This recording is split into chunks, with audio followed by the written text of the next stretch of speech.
So talk to us about where you see this all going. Are you afraid that something may happen again soon? Well, I'm very, very concerned about the fact that a lot of people have said look towards September. And I know that you've reported on that in the past, that we may have another pandemic. And what just happened in Singapore, of them passing that law in Singapore that you don't have a right to refuse at all. You have to get this vaccine or you're going to get 6 months in jail and up to $5,000 in fines. And I believe the next ratchet up to 1 year in jail and $10,000 or $20,000 in fines. I may not have the numbers exactly right about that, but there's no recourse. You have no right to refuse, none. There's no such thing as a medical exemption, a religious or a personal right exemption for sure, but even a medical exemption where you may not be medically appropriate to have this injection be put in your body. And there's no recourse against the government, the public health department, against anybody. You are just, if you're a citizen of Singapore and they tell you you need to take this, you have no choice.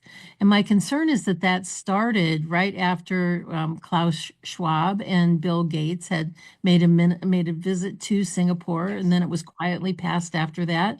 And very concerned that this may become a prototype law that when they start to release Ebola and it looks all scary to people because people have some bleeding in their mouth or their eyes, or they release something else that was laboratory made and they crank up the fear machine again, that this will be a prototype law that will be rolled across the planet and nobody will be able to escape it. That's very concerning to me. Taking a quick break here to tell you all about a free upcoming webinar on Tuesday, the 20th of May at 12 p.m. Central from our good friends at Above Phone.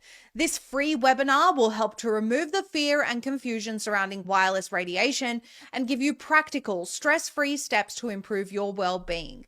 You'll discover techniques to minimize your radiation exposure, tips and tricks to improve your well-being at home, ways to use your devices with minimal radiation right now, and important daily practices to improve your health. All live attendees will also get Above's latest ebook as a bonus, Staying Healthy in a Radiated World, and an exclusive discount on the Above Phone. Spots are limited, so register today at abovephone.com/pulse. That link to register for free again is abovephone.com/pulse. Absolutely agree. I want to read for everyone from this article covering this. So they say text of section 47 rather of that law, in an outbreak or a suspected outbreak, okay, of any infectious disease, which they can just call it infectious, whether it is or it isn't. This is like basically what the WHO was trying to achieve with their pandemic agreement.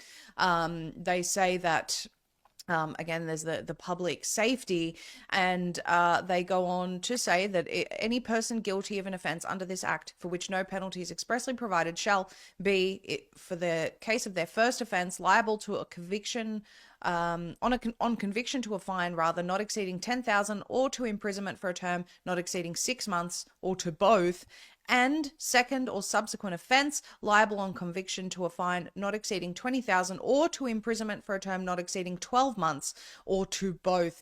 And so basically under these laws, people who refuse vaccines may be imprisoned for up to 6 months or receive a fine of 10,000 US 700 or both for a first offense. So this is very, very concerning